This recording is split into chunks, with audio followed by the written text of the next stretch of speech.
see what you were saying, then immortal technique. So that also got me hooked into him because I saw my son transform too. Nice, nice. All right, I see we're live on YouTube.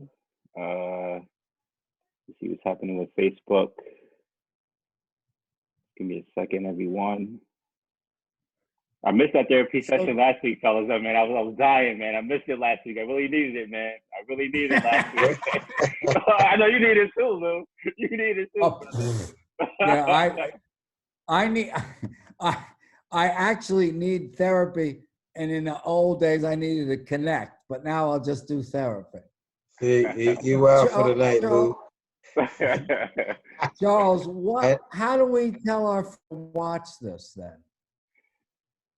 You know, I think because the time is off, you know, we didn't stick to our regular time. So it is what it is for this one. But I guess, you know, for next week, I'm going to make the announcement. And I guess we can make it on our pages that, you know, every Wednesday, 6 p.m., tune in. Yeah, that's what I was saying. I do a format, yeah. But now, I mean, we're live now. So, you know, pleasure to be before everyone. My name is Charles. Chuck Chill Out, you know. Let's talk about race using hip hop as a catalyst. It's a pleasure to be before you all today. I missed that therapy session last week, but it's great building once again. I have some wonderful educators, wonderful men in general, you know, looking to build with once again. We have Sundiata, the tail weaver, here today. How you doing, brother? Peace. Yes, sir. And we have Luigi in the house. You got to give some, you know, background info with regards to the hat that you're wearing, sir. Yeah, so the hat I'm wearing, even though I'm from Brooklyn, if people can't see it, is where I spent a lot of my time as a younger man when I moved to Massachusetts. It's Cambridge with a K, and it just rocks. If you're from Cambridge, you know this hat from back in the day. I wore it especially for Sundiata, who's from the neighborhood. And a lot of people, this is funny, but Sundiata don't know this. Like, there's a part of Cambridge, it's right on the river, the Charles River. And people who don't know call it Cambridge Port. But people from the port call it the coast, because you're right on the coast of the river. That's the way it was. So this hat's the same kind of thing. Like, if you know this hat, you know you've been deep in Cambridge for a long time. Right, and that will go back to Patrick Ewing's time. Absolutely. Woo, my man. As a Knicks fan, Pat Ewing, baby. Yeah, and for those people from back in that time, if you knew him from the neighborhood, and I was kind of young back then, but you know, if you knew him, they knew him as P. King. You know what I'm saying? So anybody from back in them days would say P. King. He'll be like, yo, you from Cambridge? You know, or Boston in general. You know what I'm saying? What's his nickname? The Hoya Destroyer? Was that his nickname? One of many. One of many, right? Like that. One of many. Something like that. Yeah. So he's one of those players, you know, he was a great player, of course, but, you know, I guess, you know, when he was in college, I mean, he, you know, won a championship, but I don't know, I guess I kind of expected more from a Pat Ewing, you know, as a, you know, Knicks fan, you know, being from New York City, I always, you know, expected him to at least win one chip for the town, but it just never worked out, you know? Well, he just got one for Georgetown just recently as a coach. Yeah. Yep. I was happy for him. Me too. So I'm just going to brag for a moment then that back in the day when I was coaching, and we didn't have AAU, but you remember Sundiata the Bay State games? Yeah. Yeah, so I coached Patrick and Ramil Robinson. And Ramil? Really? Yeah. But trust. I didn't need to coach. I could have rolled the damn ball out on the floor with we had other kids too that were just like, the weirdest part was we had 10, you know, you bring a squad of 10. Everybody was so good that it was better when I hope 2 or 3 people wouldn't show up so it could have a nice rotation. Because I can remember Ramil like hit 6 or 8 shots in a row and then he dunked straight over someone. I pulled him out of the game. He says, Coach, I'm like on fire. What are you doing? I'm saying, Ramil, we got to get some other players in. These are all state players from all over the country. I mean, all over the state. But yeah, it was a lot of fun. Man, it's so ill to hear you talk about that, man, because you know, like that's one thing that many people don't talk about. Okay, when you go for state, Massachusetts is known for basketball because it has a basketball Hall of Fame. Well, I think it's Springfield, and you know, if you get into you know, the history of the sport, I don't try to be no sports cat, but you know that particular neighborhood in the Boston area is well known for basketball. Like he said, like a lot of cats could play ball in that neighborhood, and a lot of them didn't go pro. But if some, you know, the ones that did made some noise, and there were cats in the neighborhood who could get with them. You know what I'm saying? Absolutely. You know, there was some good basketball players. We used to say some even the scrubs in the neighborhood could play ball. And I was from the port. Originally, I was from NC. I was from the port, and then I lived down the coast for a hot second. Then I ended up in Roxbury, so I had a little full gambit as far as on my cultural side. You know, it's an interesting thing. Yeah.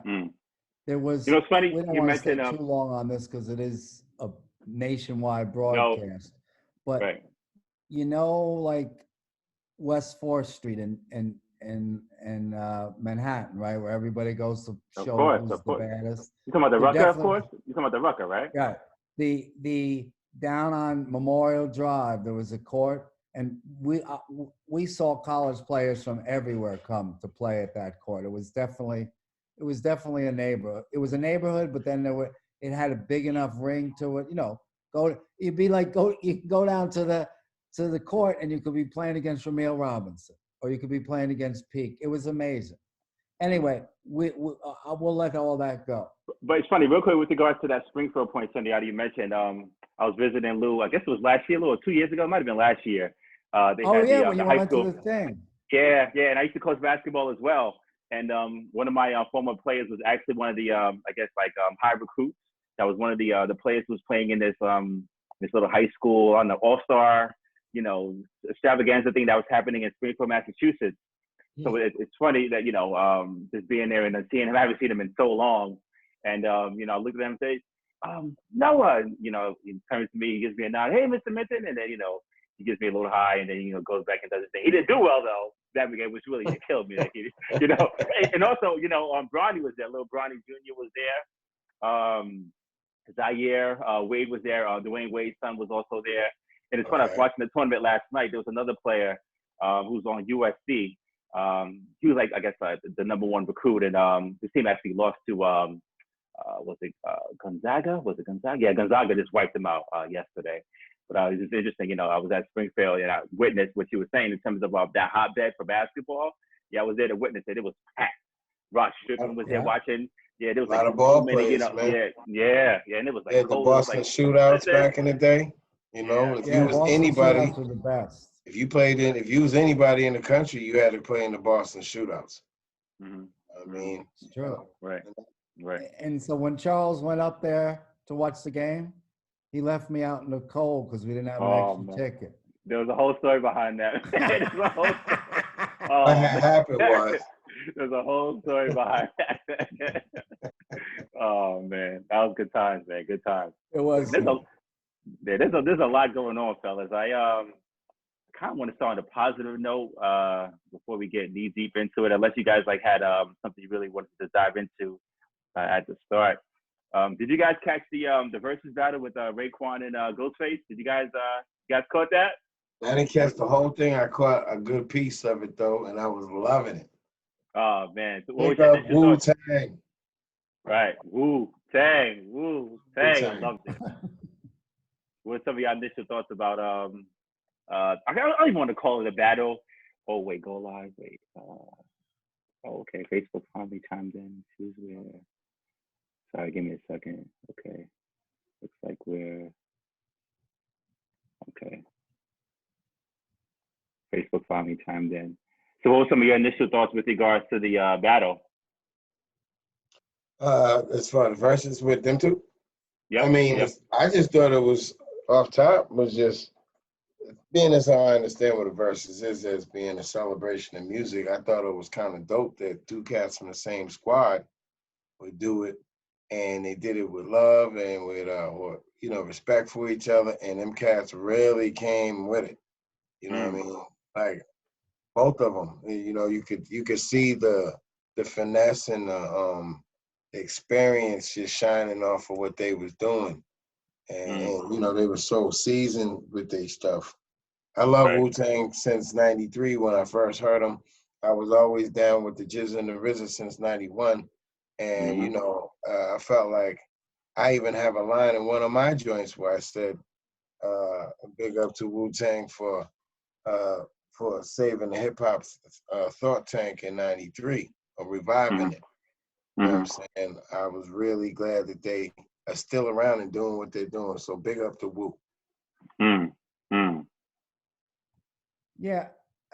Did you want to say something first, Charles? I know you're moderating, but you don't have to wait for us. Yeah, it just took me back. I get nostalgic, particularly with Wu-Tang. It's just, that's when I sort of had my awakening into life, as I mentioned in previous podcasts, with regards to just getting that knowledge of self. For me, the greatest song I think ever created was Cream, Cats Lose Everything Around Me. Well, Wu-Tang is just, but that song was just everything. When you watch the video, you got just Raekwon and Inspector Deck. Just they painted such a picture, which was, it hit home for me. Growing up in the city, housing, buildings as well, just like just everything with regards to avoiding certain things as you're moving, maneuvering within your neighborhood, and trying to avoid certain cats and drugs, just being in full display. It just took me back, and of course it wasn't the best of times in terms of where I was at the moment, but it was, it was part of who I am. It sort of like provided the impetus in terms of who I wanted to strive to become, in terms of wanting to just better myself, and where my family was as well.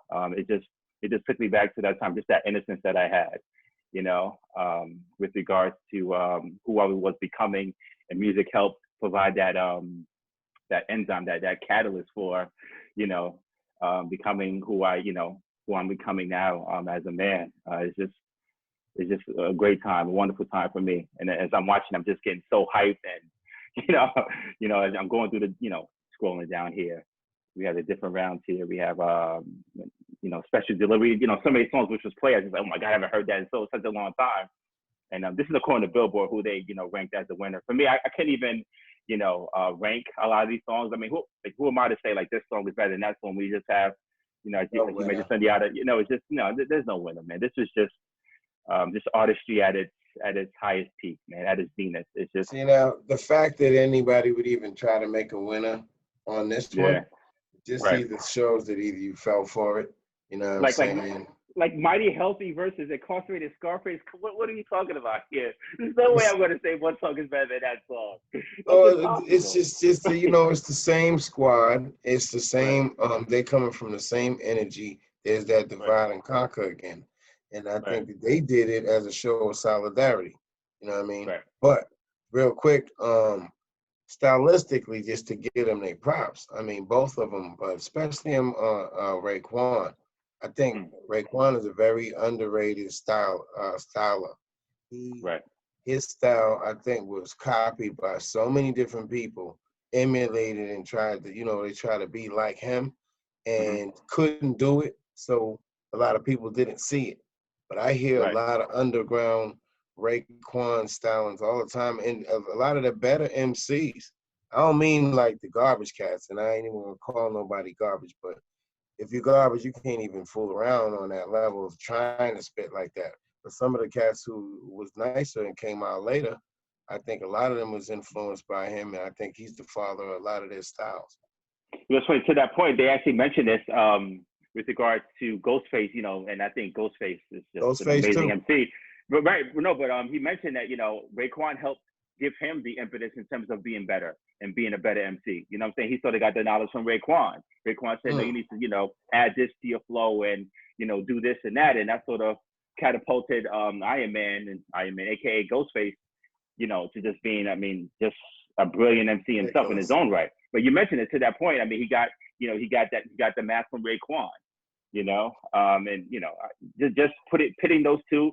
you know, it was more like a celebration as opposed to like a battle. It was just amazing. It was amazing. It was amazing. Thank you for sending me that, man. I was gonna peep it. What's your Right. thoughts, Louis G? Yeah, I mean, to me, that was that second wave, right? I'm an old head, so you know there was some, you know, just the music coming up. Then there was this political phase of hip hop that, you know, was captured, and then Wu-Tang and them came along, and it's like I'm smiling like you, but I'm smiling from a different place, Charles. It was Right. like, here's the come up again. Like, here's the come up, and then to watch this, Right. yeah, I got the chills. But beyond the chills, and I'm biased. I'll admit it. I'm biased. The new sound, I don't feel it. Like these cats, when you're listening to them, there's a connect to the sound, the flow, the lyrics. That I'm not saying anyone today doesn't have that, because I know some people do, but uh, you know, talking about bringing it real, that it just I can't separate out my own biases from this, Right. but Right. it was like, come on now. What I wanted to yell out to whoever the new hip hoppers are, check this out, and check out how you stack to this. And do you see a different, you know, like, do you feel the difference is what I felt like. Right. Right. And so I'm checking with you two. Did you have some of those feelings? And are we just biased old men? Or, you know, because I'm just saying, you know, back in the day, people might have, whatever, you know, like the next generation always has something different. And the younger generation thinks we got too old, and we think they're not holding on to stuff. I'm bringing it out for us because we've talked about this before. Right. I Right. love Ghostface Killer because he's also a vegan, just saying. It's funny, you know, to piggyback that point, Lou. I think this song right here, you know what? I don't care about I gotta play. Dwelling in the past, flashbacks when I was young. Whoever thought I'd have a baby girl and 3 sons, but going through this difficult stage. You know that, right? What do you say, brother? What do you say? If you play, you're not gonna be able to keep. I know, but I think you got like a couple of seconds. I just wanted to just play. I mean, but to that Enough point, respect to him. yeah, I just had to play like a couple of seconds of that. All I got is you. It's just that song right there just paints such a picture, and you know, I guess Lou knows me really well, and I guess sometimes I could be aloof and I don't know, condescending and a know-it-all, and you know, sometimes I'm really reserved and I reflect. I guess a lot of that is due to my upbringing. So I think if anyone just, you know, outside looking in who really doesn't have an understanding in terms of what it's like to be a young Black male from the hood, you know, who sort of acts a certain way, and you just wonder, like, why is he this way? Why does he sort of react this way? Like why is he so angry? I think you just, you know, just do your knowledge in terms of just watching this video. All I got is you. I think you get a true understanding in terms of why young Black men act the way they act, you know. And that song for me just, oh man, like it's everything. It's just that, you know, it paints such a picture in terms of helping to describe, you know, folks like me, you know, who could be described as an angry Black man. That's sort of, you know, I guess one of the reasons why I could be depicted as such, you know, basically from man, my people being persecuted. Speak on it. Speak on it. No, that's it. That's from It Takes a Nation of Millions to Hold Us Back. That ain't me. I'm just speaking the scrolls. That's it. You know, it's funny, the real people who dropped it for us pretty much put it down. You know, if we learn them scrolls, they have almost an answer for every situation or some form of lying about it, something, you know, a way to peep it. But you know, being mad is normal. If we didn't go through any form of any type of anger, then that would mean that the process was complete. So that we have completely numbed you to everything that we've done. You know what I mean? If we nobody was mad. You know what I mean? Now, I think that anger, being mad, look at it for what it is. You mad leads to madness, insanity, you know what I'm saying? And insanity ain't the place where we want to be. You know what I mean? So, and it also can kill you because, you know, stress and all that. physiologically speaking, a lot of people may not know, every time you get mad, your liver shuts down for like 6 hours. So any type of sickness or virus that's around you can attack you. You missed the mad guy, you know what I'm saying? It's Yeah, Right. I'm not laughing at you, Cindy. I'm just thinking I should be dead then. But Oh my God. all the times I've been mad. But Lord Jesus, on the note that you're talking about, on on the reels tip, is that just what you said again, the psychotic nature of being black in the United States, right? How the fuck couldn't I'm mad too, but I'm not. I don't feel it the same way. And how do you hold the madness and not become the madness, right? Like Right. just what you said, like how could you not be like this whole thing that's going on in the last 3 days? I can't even watch it, honestly, the trial of George Floyd, because Yeah.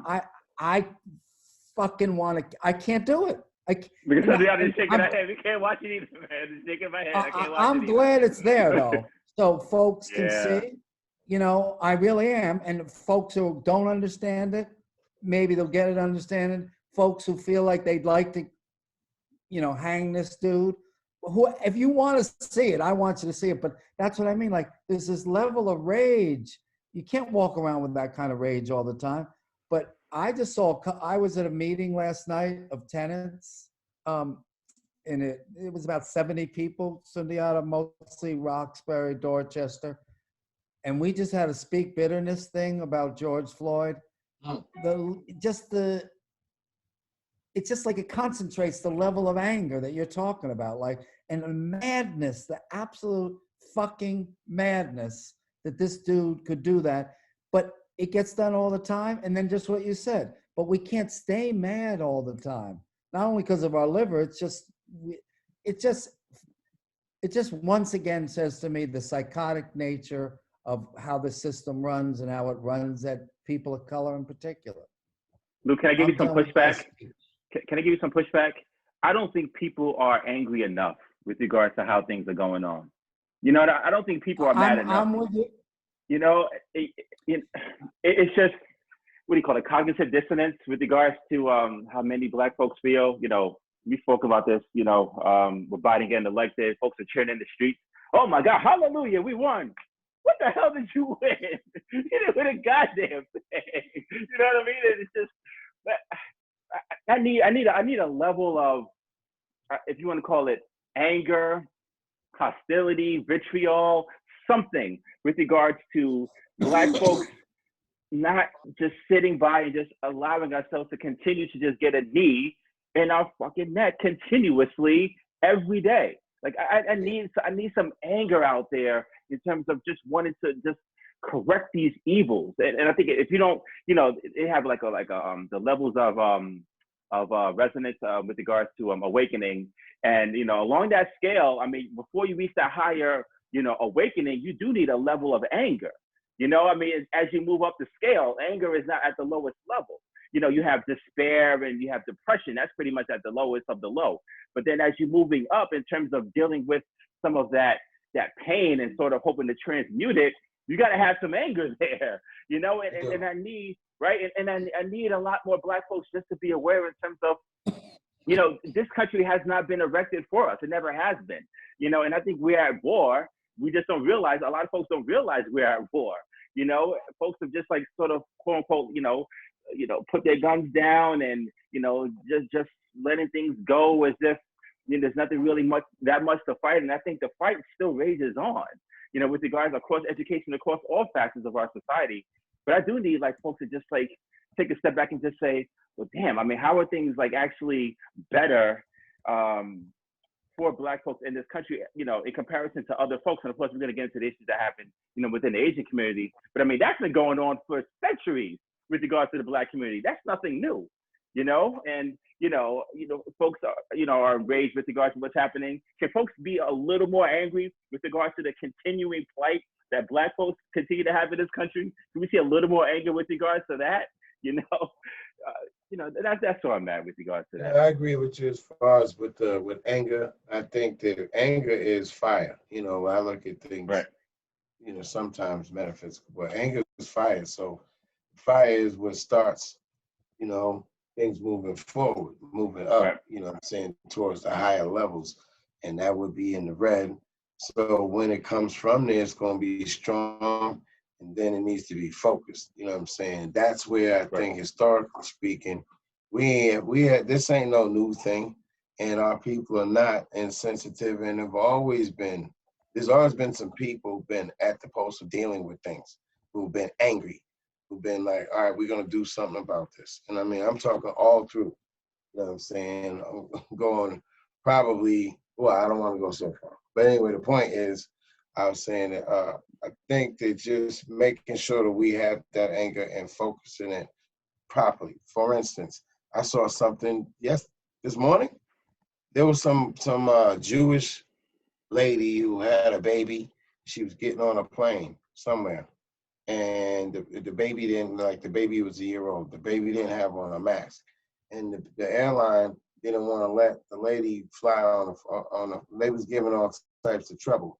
It was a Jewish lady, and the plane had a whole bunch of Orthodox Jews on it. And those people saw that, they got up and they were like, "What?"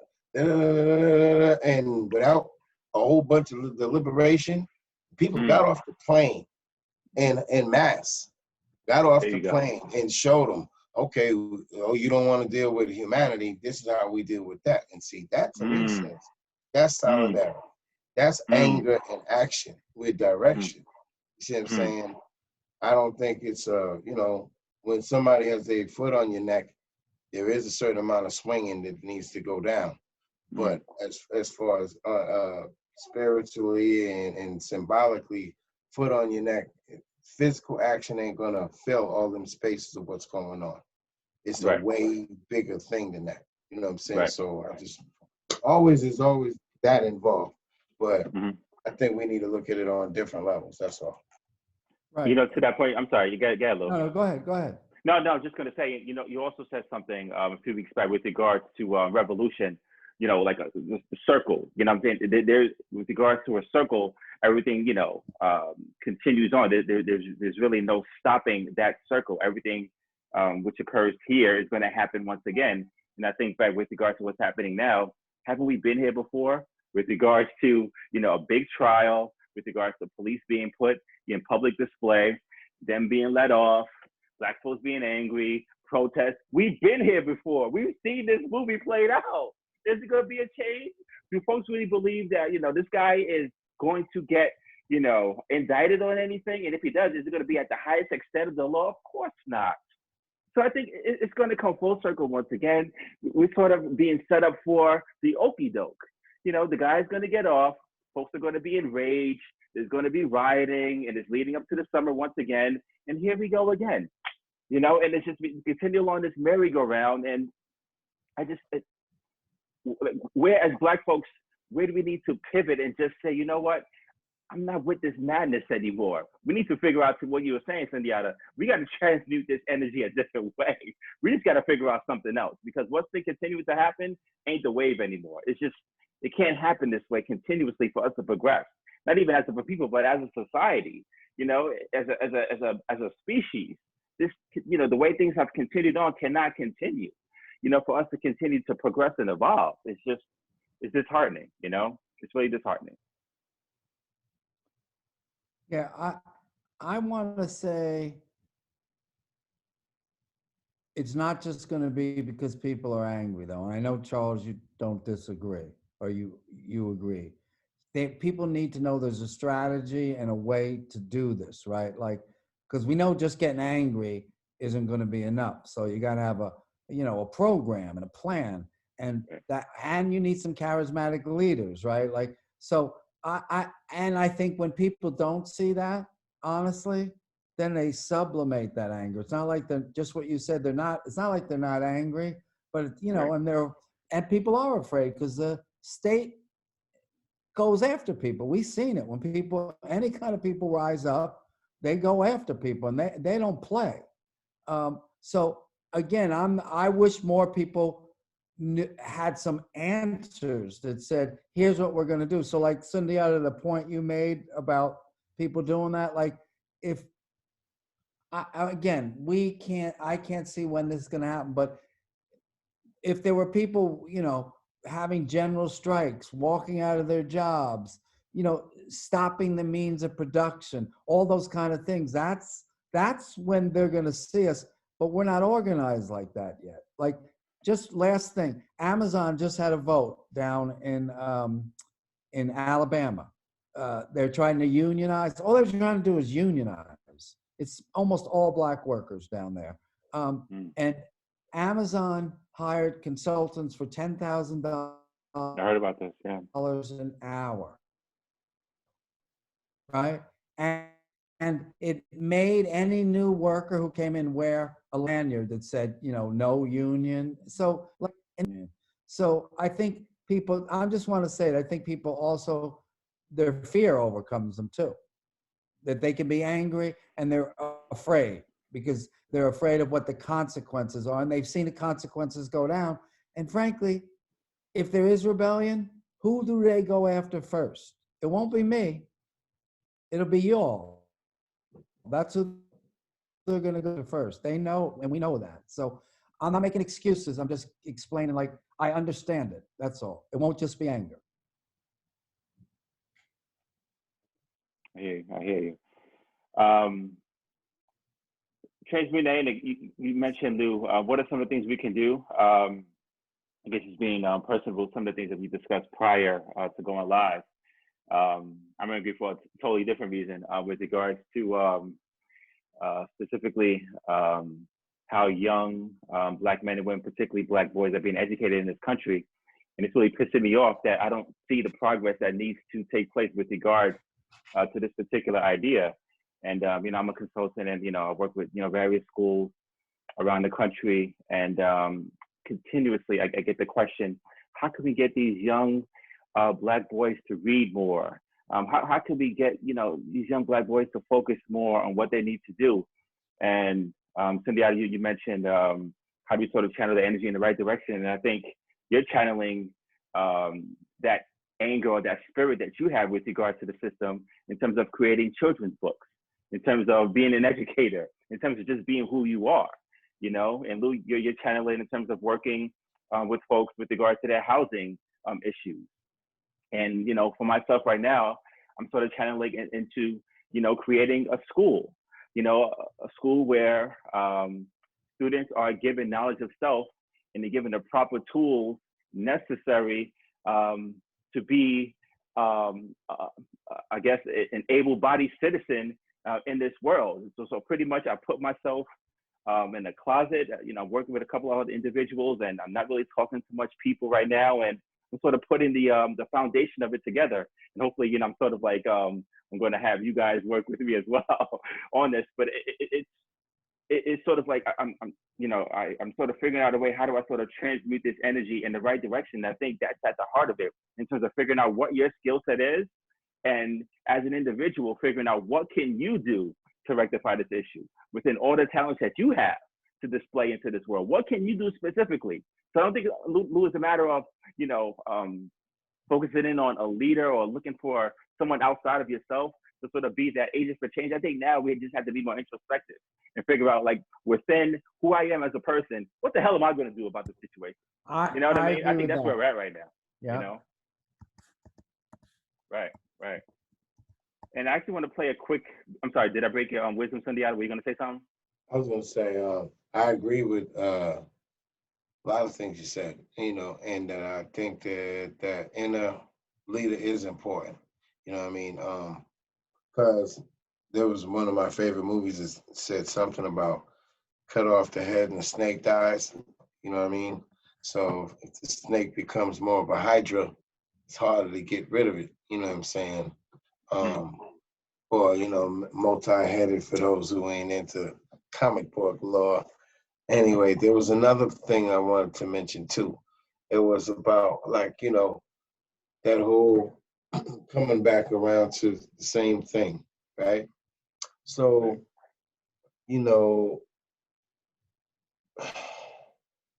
looking at history and trying to learn from history is something that I don't think everybody is willing to do and spend the time doing. But we do have some of those people who do. Big up to Brother Hakeem Bey, Dr. Alim Bey, you know, John Henry Clark and some of the greats who have come before us, you know, Dr. Ivan Van Sertima, certain people who have brought forth crucial information at this time, Noble Drew Ali, and others. And one way that I don't feel has been really approached or tackled is we keep doing this. So I'm about evolution. So uh, looking at how could a person kill somebody on national television and then figure out a way to say they're not guilty or if there's any question about anything brought up with it, right? Go back to 1992 and you see, you know, or 91, 92, whenever it was that Rodney King got his ass whipped on TV, you know what I mean? And then a year later, the shit hit the fan when they found these people so-called innocent. Okay, so it's the atrocity, it's what is happening. And I don't think that we're really looking at what is happening. If that happened to, let's say, I don't know, give me a let's say that happened to Brad Pitt on TV, right? Brad Pitt has a nationality. Brad Pitt is probably, I mean, whether he's a 14th Amendment citizen or not, I don't know. But I know this is that Brad Pitt and most people like him can reach back to some form of nationality and link themselves into actual humanity. Whereas if you don't have that, if you're a stateless people, if when you go to court, the codes that are used for you are for property, then certain things like Black Lives Don't Matter would legally be on point because it doesn't exist in legality. So we talking legality when we talk about people getting served justice, right? So if somebody is leaving out a certain part of the puzzle and we keep missing that, or some of our legal experts are not telling us something, you know, I think there's something that's not being said because you can't do things like this if these particular laws are for human beings, right? And then you break one of these laws and it's very obvious, how can you find a gray area? The gray area is maybe these are not human beings you're talking about. Maybe the 3/5 thing is still kicking in on some level. And I'm sure it is.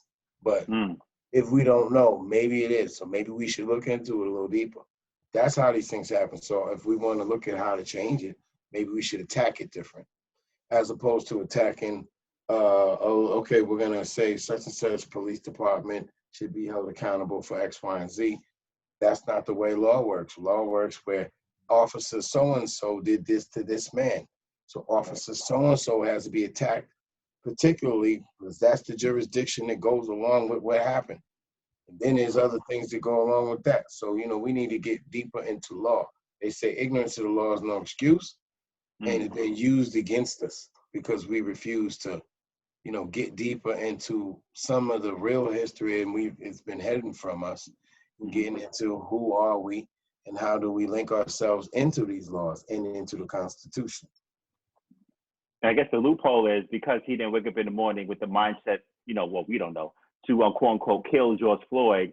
Well, how can we sort of, you know, classify it as a manslaughter, you know? So it's sort of like, to your point, so because someone, you know, didn't, you know, wake up with a fair amount of killing a black man, he might have, I mean, we don't know that, but because it can't be proven in court, to your point, he could sort of like find a loophole to get his ass out of there.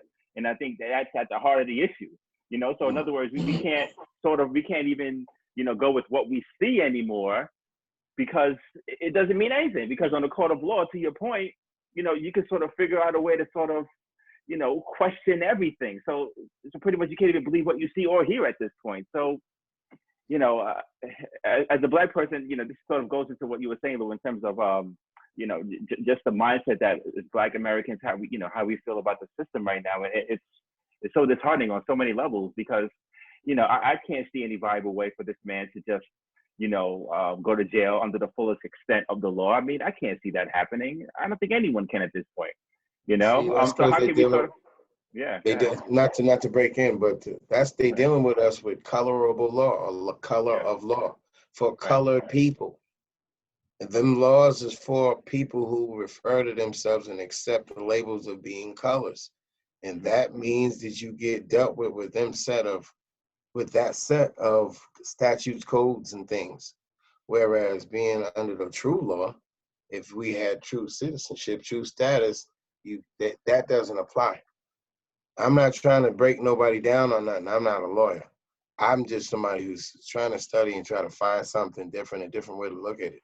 Because I can't see that these things continue to happen over and over and over, and it just be racism. I keep going back to that thing on that Stephen Biko movie about the color thing. You know what I mean? And this ain't me. This is me. There are other people who brought this forward, and I just happen to run across it. But that whole thing when he said, well, you people are, why do you call yourselves black? You're really more brown than black. Why would you call yourselves that? And he said, well, trying to be a smart ass, well, you people are more pink than white. Why you call yourselves that? And that judge looked at him and said, precisely. I brought it up once before, it ain't me, but think about what the man was saying. It works for me, fool, but that other label don't work for you. And you try to turn it into something positive. I'm not spitting on my people who are positive. I'm one of them original pro-black, quote unquote, pro-black dudes. I'm old school with it. I've been teaching in the hood a long time. You know what I'm saying? But it's like just understanding that what it's doing to us is somewhat poisonous on that level. We need to start looking at other ways if we're going to be dealing with these laws and saying, okay, we're being dealt unfairly underneath these laws, and how do they continue to do this stuff to us, this atrocity, and makes us feel bad, have no trust in the system whatsoever. But I'm feeling that possibly we don't fully understand the system. You mentioned earlier. Overseer. Come on. That's what the teacher, when the teacher, you put it right there. What's the difference between the overseer and the officer? Sounds real similar when you break it down, right? It's the same thing. Right. I'm sorry, I broke you. What were you going to say, brother? I'm sorry. Right. Gayla, what are your thoughts, brother? Really what my thoughts are, and when I'm listening to all this, is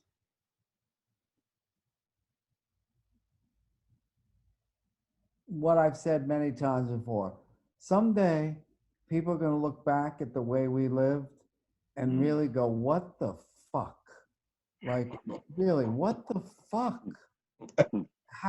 How do y'all live like this? Or, and there's particular things to black and brown people, but just the whole fucking everything, Monsanto can poison people all around the world. We know that. They even brought the trial. They lost and got paid. Nobody went to jail. They paid off the fine, whatever it was. I don't care what it was. If it was $1 billion to that black man who brought the suit because he worked law, but nobody goes to jail, and they can continue to exist. And keep doing the same old, same old.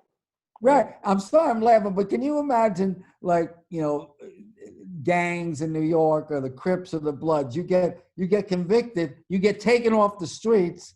You can't keep running your organization. The only way you can run your organization is on the down low. But these cats, they just keep coming. And so I was just thinking about that. I was just, riffing in my head,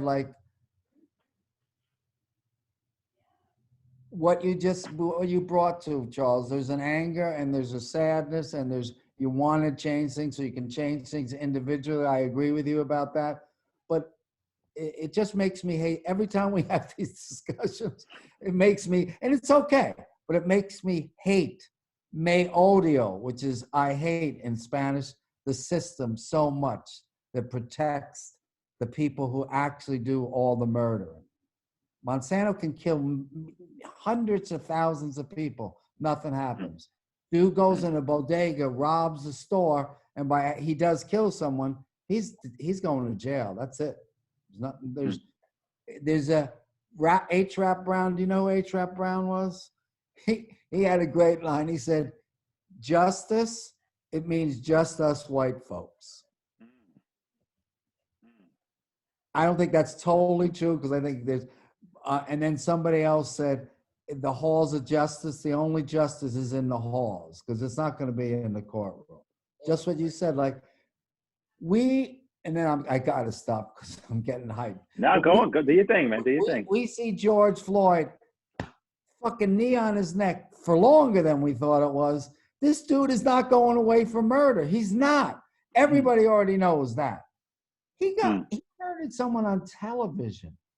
Like, it just exactly television. like it. That's what I mean about someday they'll show a video of this of George Floyd and say, But like I said, Lou, this is a recurring movie. Eric Garner on live television. We've seen this movie before. And that's what I'm saying. It just gets too crazy. You know, which is why I'm happy to be here with you, brothers. So I can vent, then we can maybe talk about something light for a minute. Well, I'm ready to spark this revolution. Well, I'm ready to spark this evolution. I'm learning, brother. I'm ready to spark this evolution. Revolution, be back to where we in square one. So I'm ready to spark this evolution, and I think it starts with education. In a lot of ways, because to your point, Sundiata, we're not taught. We're given a basic structure with regards to laws, but we don't get that foundational understanding of law. We just don't. And with regards to particularly in the public school system, right. we just don't get. We don't have that knowledge. In the inner cities, I mean, folks don't really know what laws, and they don't know what rights they have, and they don't know specific laws, and how it sort of works in our favor or it can work against us. We really don't have that knowledge, so therefore we just go in blind with regards to how to defend ourselves. And it's really unfortunate. Yeah. Yeah, man. I mean, it's real deep. Like how if you try to do some things, you get like Lou said earlier, certain things, they're gonna step to you. Somebody is right, but then you have other things where if you roll with the creator and that that's what's inside of you and that's what's rolling with you, then you do what you do. You know what I'm saying? I think the creator gives us wisdom and gives us signs. And, if we listen and go into where we can go to, we can get that kind of guidance. You know what I'm saying? Sometimes you got to listen to that silence because, emotion is like, you use it. You know what I'm saying? It's like, it's an engine. So anger, what does an engine do? Anger is hot. Anger is heat. In the body get too hot, what happens? You get strokes, you get heart attacks. That's what happens in the body when it gets too hot. In the car stops, it breaks down, the engine blows. So back in the days, cats had slang. They tried to school you and say, cool it, man. You know what I mean? Chill out. Right. You know what I mean? We've been trying to pass on some metaphysics through the culture for a while. And that's crucial to understand when you look at how many diseases and afflictions is connected with anger and stress related, problems. Post what do they call it? Post-slavery traumatic stress disorder or post-traumatic, I look at it as post-traumatic inquisition. You know what I'm saying? Not to say that slavery didn't happen, but I think that it happened a little different than it's told. So I look at it as being more oppression and inquisition. But whatever it is, it's post-traumatic, and it's catching us in the ass every time we turn around. You know what I'm saying? I think to that point, we should perhaps do a deep dive with regards to the holistic approach with regards to really teaching people how to live appropriately, as opposed to just depending on modern day medicine. To correct all your evils. I mean, there are other ways, there are other methods to have, proper health. I think we definitely need to do a build on that. So I guess the next thing to really discuss is, if folks haven't seen it, I'm sure they have at this point. 65-year-old Asian woman, I believe. Whoa, I haven't seen this. What happened? Oh, you didn't see this, Sundiata? I haven't. I've been in the mix. I know Lou, have there's you been seen a it? lot of anti-Asian stuff going on. Lou, have you seen this, Lou? Yeah, I did. But I think it's Yeah. worth looking at. I think it's worth showing whoever is viewing us. Mhm. I don't know if there are copyright laws. I can't speak to Right. it. If there isn't, it's worth people seeing it. Maybe you could put it in a nutshell, Charles. What happened? I mean, From pretty your much perspective. outside of this, let me play it again. Outside of this establishment, whoa, what's going on here? This African American gentleman, black gentleman, what is going on? Oh man, this black gentleman literally just walked up on this older Asian woman. I believe she was 65 years old. Lou, correct me if I'm wrong. Yeah. And as he's kicking on her and beating her up, is telling her, "You don't belong here." So he literally just beats her up, leaves her dead on the street, as you guys saw in the video, and just walks off. Where did this happen? In New York City, in broad daylight. In New broad York? daylight. In New York City. Yep. This is the gentleman that supposedly did it. I think he's been arrested, if I'm not mistaken. No, we're not watching. Let me see. Interesting story about this gentleman. Actually, he's been in and out of the justice system, and apparently he was in jail for a huge amount of time for killing his own mother. So What? Yes, we're dealing with a monster here. This is you know, and I guess that ties into a deeper, darker. How is the guy who killed his own mother on the streets? That goes into a deeper issue with regards to our criminal justice system. I'm sorry, hold on. I don't know. Let me turn the volume off. That's a whole nother question. How do you kill your own mother? Right. I hate to show it again, but as you can see. But the other issue is you see this security guy here. He's witnessing it, but does nothing about it. I don't see anything. You don't see? You guys, Lou, can you see it? No, it's not up. Hold on. I think you got a screen share again.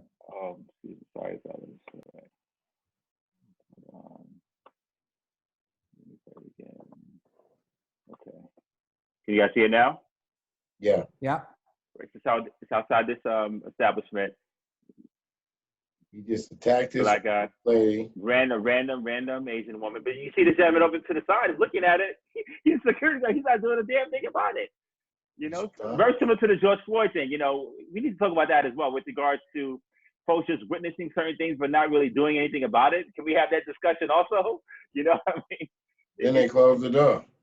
Yeah, then exactly right. So, I mean, what are your initial thoughts? Because now I'm seeing signs Asian Lives Matter, and I guess a lot of this ties into what happened in Georgia as well, with regards to the gentleman killing the various massage parlor workers. I don't know the amount, Lou, maybe you know. Just killing 8 random workers as well. I mean, damn, is there an issue in this country with regards to the way folks feel about Asian Americans? I have my own thoughts. I mean, I would like to hear what you guys think about it. Is there an issue? Yeah, I think so. And I'm not laughing at anything. That laugh was like saying, I think that in this country there's a hate issue, period. You know what I mean? That people hate. People drink Haterade on the regular, and I think you can be a card-carrying member of the Haterade Club. So you got Asians getting attacked. Well, our people been getting attacked like all along. You know what I'm saying? You have other groups have been attacked. This thing with the Asian lady is interesting. That what's happening. We talked about that there are some strained relationships between, the Moorish American or so-called African American community and the Asian community. And it's obvious that there's always been, or has been for a long time, a problem between the Asians and the European Americans who are here. Going back to the Boxer Rebellion, I mean, there's always been issues in terms of, I guess, Asian Americans not necessarily wanting that culture infiltrated. I guess white, culture infiltrated within their society. But of course, now it's a different day. But I mean, there's a historical context with regards to with regards to China and various other countries not wanting folks from the West to sort of infiltrate their culture. So there's deep roots in that. Sorry to cut your wisdom, but yeah. No, not at all. No, you just building. We building together. Right. That was right and exact. You had the Great Wall that was put up for certain reasons. Even though you do further you find out the Great Wall might have been going back a little further than than it appears. But yeah, so the infiltration of culture, it goes with a lot of people who are older. You know what I mean? In this country, it's interesting that the Asians catch so much trouble because, as far as my recollection goes, outside of the Olmecs, who are the mother civilization of this land, they would be second in line, as far as in the timeline coming here and then mixing in with the Olmecs. And now we have, Mexico and, different things. So, I just feel like it's a shame that Asians and Africans, or Asians and people of African descent, or, are having issues when it seems like there's a commonality of oppressive feelings that are coming. Whereas I think we get caught up and pitted against each other on purpose. I grew up watching Asian films, whether it was the Godzilla, the monster, Rodan and all that was on the Japan side, or whether it was Run Run Shaw and Golden Harvest with the Kung Fu movies, and that was big with me. You know what I'm saying? Obviously, like people like Wu-Tang were influenced by that culture and got a lot of people into doing martial arts and being involved in that whole thing, which is a culture that we share, because these pyramids behind me have martial arts poses in them, which would predate anybody who says that they came up with anything. You know what I'm saying? So, it's just a shame that we can't rejoice in each other's cultures, share them, see the commonalities in them, and then the oppression or what's happening today, find bridges to work together. Because if Asians are being attacked because of their color, that sounds like a familiar scenario. And, I remember feeling certain things at different times. I've had a few experiences myself, where there was a problem between myself and an Asian because of some form of misunderstanding. And on my end, I felt like it might have been because there was some preconceived notions about me and what I was about. But everybody sees it like that. It could have just been a beef between me and the dude at the restaurant. You know what I mean? He didn't get my order right. But I'm gonna shut up now. Right. Go ahead, Lou. I like listening to you all. So, but these are historic contradictions, right? Like,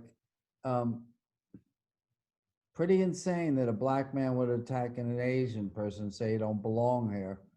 But that's how twisted people can get, right?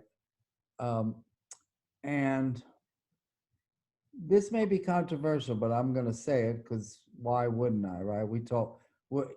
As my friend Joey used to say, I'm talking truth, not trash. You can decide whether it's truth or trash. Speak your truth, brother. Speak your truth. Well, Asians have been oppressed in this society, and there's no doubt about it. Like, it's come hard on them. It is different for black and brown folks. It just is. And Asian people, while they're not white, they can never make them white like they did with the Italians and the Jews and the Irish. Because there's a great book, if you ever want to read, When the Italians Became White. Because way back, not even considered white. Interesting, Lou. Interesting. And they're great. Some really great. Same thing with the Irish, right? Like there was. If you ever want to watch a great movie, watch Gangs in New York. Gangs of New York. Yeah. There we go. Epic. I knew you was getting at it. Right. So, and Asians have had. Look, I'm not trying to say it, but they're seen more like white people. They've had a place in society that not unlike, and I'm Jewish, not unlike Jews. small shopkeepers owning things, collectively working together, That's it, Lou. building Yeah, themselves up.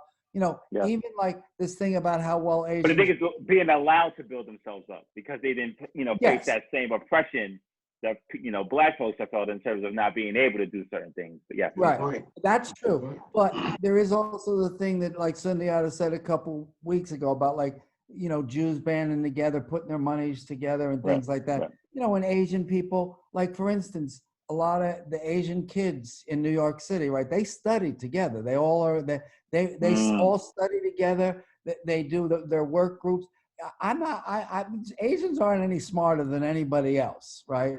But if you look at the New York City, the But the fancy specialized high, yes, like the highest schools, schools, yes, they are in there at a higher percentage than even white people at this point. yeah, Absolutely. and they're very, Yes. and straight up, this is why I'm saying it's such a contradictory thing. These young Asians, they're not rich Asians in New York City. The ones who live out on the island, maybe, but these are working class, poor immigrant people. And so there's been that push and pull for Asian folks. Where do they live?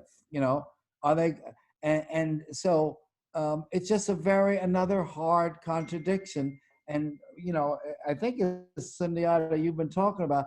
They love this. They love, we're all fighting each other, right? We're fighting each other instead of looking up at what the problems really are. So this black man starts beating up this old Asian woman. Now I know he was crazy, but he was also just like these white people. I'm not going to let them off the hook for when they kill black people and they go, they say, oh, he was mentally ill. Fuck that. He might have been mentally ill. He was also a racist, right? So this black guy is so sick in his head, and it expresses itself by saying, you don't belong here. Like, it's just, again, the madness. I'm hearing folks call him a racist. Can we really be called a racist? I don't think we can, because we're not at the higher end of that totem pole in terms of social constructs. So we can't be called racist.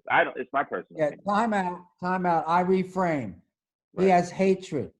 He has hatred for another set of people because of the way they look or whatever I agree with you.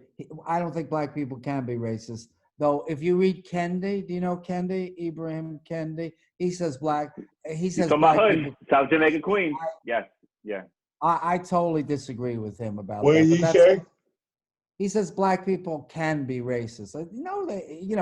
I don't care. I don't care to argue that. I'm just saying I agree with you. So I'm taking a time out, going to the bench, and saying black people can't be racist. He's just a hateful motherfucker who obviously hates Asian people.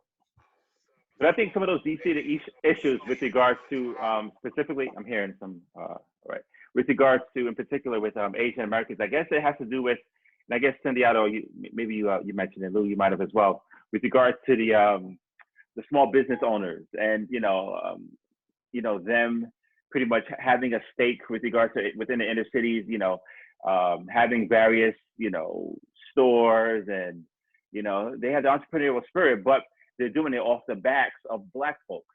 So in other words, they're gaining their currency from black folks, but they're not putting it into the community. They're taking the money and wherever it, and they're sort of dispersing it amongst themselves. So I think that's at the heart. If you want to, delve deeper in terms of why, black folks may feel a certain way with regards to Asian folks in particular, I think there is some deep-seated issues with regard to the way black folks may sort of envision, Asian Americans, sort of taking the money and running with it. And then on the flip side, Asian Americans may not, looking at black folks as, pretty much any other race of people in this country view black folks as, to your point, Sunday, 3/5 of a human being.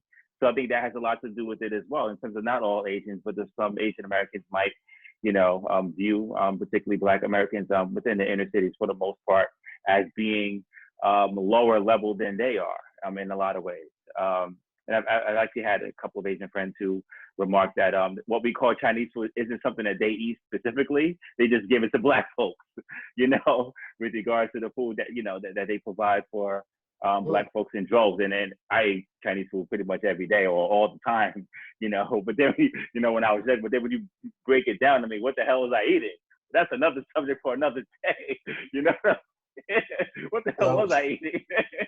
I don't even want to get into that, man. But I think there's so many layers with regards to this relationship that I guess Black Americans have with Asians, and I guess, you know, to your point, Lou, both ways. I mean, there is a level of hatred with regards to our relationship. It's very different, you know, in comparison to, let's say, Hispanics and Black Americans. There's more of a kindred spirit in a lot of ways. There's some issues, but it's not as deep-seated issues or levels of hatred as there is in comparison between, you know, Asians and Black Americans. You know, just to build on that, Charles, I don't, from my perspective, I don't see there being a huge, I mean, I see it growing because of certain relationships that's happening between China and Africa. And, you know, I'm seeing different things around the world where these type of things are coming out. But in the United States, you know, in interpersonal communication, Asians, generally speaking, have the perception of not really being real combative. You know, they don't bother people like that. You know, that's the perception. And from my experience, I haven't really had any problems like that either. And I have had, you know, I've known Asian kids since I was a kid. You know what I mean? I don't put people in a box. You know what I'm saying? And everybody has different types of people. I don't know how they think about me, but I do think that somebody who has power, who would want to see me against my Asian brothers, be able to be more than willing to polarize any types of differences that's happening in the community. That whole thing about how much money is made out of our community and taken out into somebody else's is a fact. It's a fact, but it's also a self-reflection tool, because half of that is our fault. You know what I mean? We allow others to come in, and we buy stuff from them quicker than we'll go buy it from somebody who looks like me, who's doing the same thing. Now and again, let's look up. Oh, where did that come from? Where did this self-hatred come from? How come you don't want to work with yourself? All that comes from that trickle-down thing. Somebody's pulling the strings and put all these seeds of hatred in our communities, and now has us fighting against each other and then worried about who's doing this. And in the same instance, we have to look at ourselves and say, what are we going to do? How is we going to start to circulate these dollars back into our own community and take responsibility for it? Now, to your point about there is a systematic push to keep us from doing it, and there's a more insidious side to it. I've even talked to some people who wanted to get into the hair business.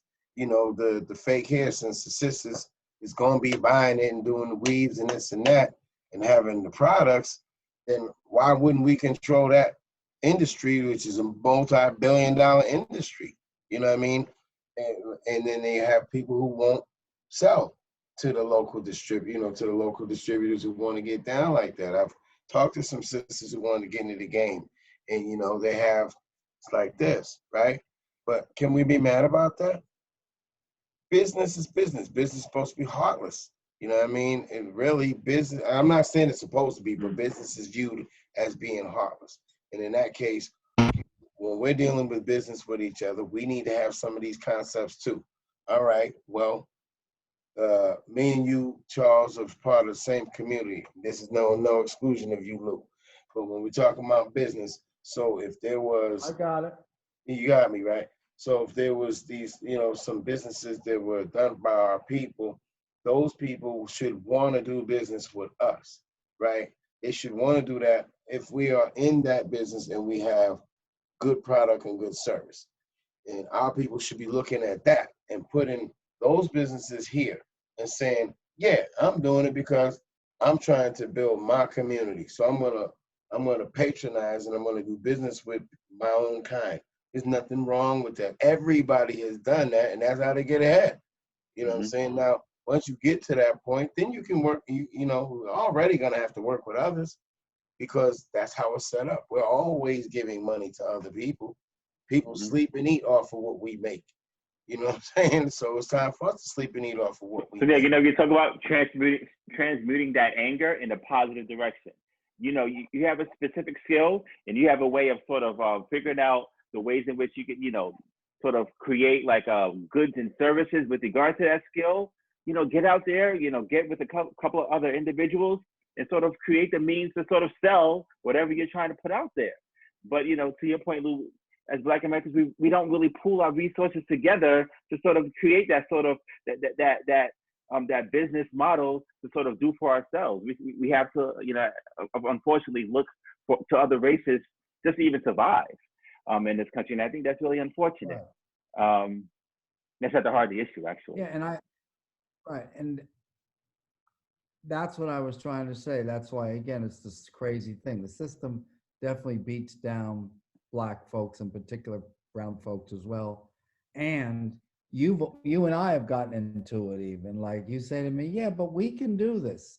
We can, you know, we can lift ourselves up. So, you know, better than me, like in the community, people will turn to each other and say, why do the Koreans own these 4 little stores that are selling all this thing? Why don't we pool our money together and build a store? It's not as simple as that, but there's the both. That's why it's so crazy, because it's always both and. It isn't just, oh, well, Black people can't do it and the Asian people can do it. On the other hand, as you've pushed at me, we can do, meaning we, Black folks could do it. They could pool their money and set up those small stores. They could set up the nail salons that are all over, that are all run by Asian folks, in not just in Black communities, every community. Like, it's just crazy. It's crazy because there's individual responsibility and then there's systemic oppression.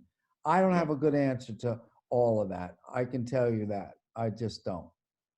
That systemic part, that's the motherfucker right there. What's that, son? So that systemic part, that's the motherfucker. Yeah, that right is.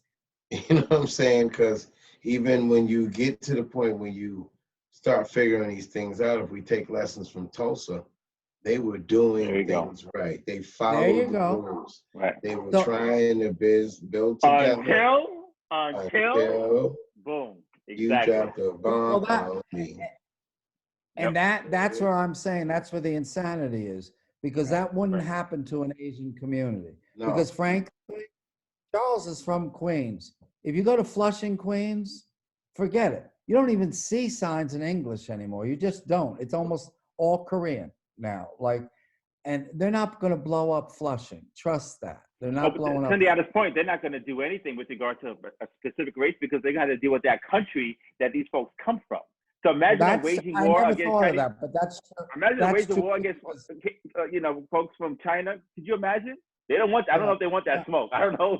I forgot all about that. Big point. Right? Yeah, that's a good point. That's a big point. That's at the heart of it. And then as Black folks, I mean, who do we want? I mean, we're sort of stuck here. We have no other folks, no other like lifelines to sort of help us. We're here, and this is pretty much our country. But that's another subject for another day. But because it's been taken away from us, we sort of have to like fight, sort of like fight the air because we have no one to sort of help us along the way. Whereas these other countries or these other folks, they come from various countries, and God forbid someone does something wrong to these folks, they're waging war against that country in a sense. So it's they would never do that. Strong point, Charles. I mean, really, when you think about it, that's the whole point of us trying to establish some form of connection with. I mean, something that actually exists, not making up something that actually exists that we have either been close to or we shut our own eyes to. Went back there. I did a little study that I don't know if you ever heard of Queen Khalifa of California. Yeah. Well, she was. I don't want to get into her whole history, but she was a ruler of her time, and when she had beef, there was times when Hawaii would call in some help from some spots in Africa. You know what I mean? There were some times when there were that type of connection. Whereas today, we don't have that. You know what I mean? It would be nice to say, okay, well, something happens to George Floyd and then whatever. Now you have to deal with economic sanctions and possibly some street action from another country because you're messing with our people who are there. And and unfortunately, our people who are there don't know that there is actually their own country. That's a whole nother onion. You know what I'm Right. saying? But who's gonna come to your defense? So we really have each other. That's what we need to wake up and see. We have each other, because hatred is being shown to us from everybody around the world. And Everybody. to that point, we are so powerful. Imagine if Black folks said today, you know what? I'm not buying any more sneakers today. I'm not buying any more Nike sneakers just because of what Lil Nas X did. And I guess we could talk about that in a second. But imagine if Black folks said that. Could you imagine? Oh my God. Uh-oh. Oh my God. What are you talking about, Charles? I'm not quite sure what you speak of, sir. What do you mean? Let me see if I can find a picture of these wonderful new sneakers from Lil Nas X. You about to start some trouble, Lou. Stop him, Luigi. And I think this is capitalism run amok, man. This is. Please don't play the song. Yeah, don't. No, hell no. I have a question, Charles. I know we're running up against our time. Yeah. But yeah. Would we be able to? We Okay. can't show the video, right? But No. would we be able to, from our phone, from our own Spotify playlist or whatever you use, right? Couldn't we play it and people would hear it? You know what I'm saying? Like if I put on Wu-Tang Clan now from my phone, will we still be breaking the copyright laws? Yeah, that's the way it goes. Depending on the song, you can't even play the video or the song. Right. That's ugly. I don't even want to give him no props for that. But now, is it that Nike didn't put these out, did they, or did they? So that's the tricky thing. So I was told time believing. Yeah, I heard they're suing him, right? But I have a tough time believing my man could just make a shoe like this, which is, I mean, it's a weird looking shoe, but how could you even like create something like this without the backing of someone from Nike? You know what I mean? It may not have been a higher ups, I don't know, but it's just, I mean, you can't create something like this with the check on there without someone knowing about it, right? It just doesn't seem possible.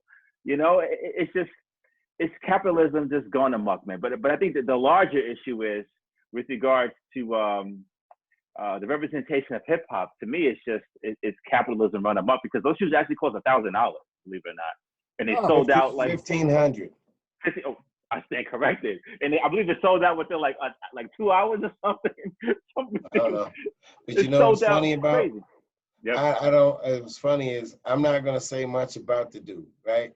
Just because I refuse to give my energy to that. But I will say that I did I heard something on one of these platforms about him, and they said they asked him about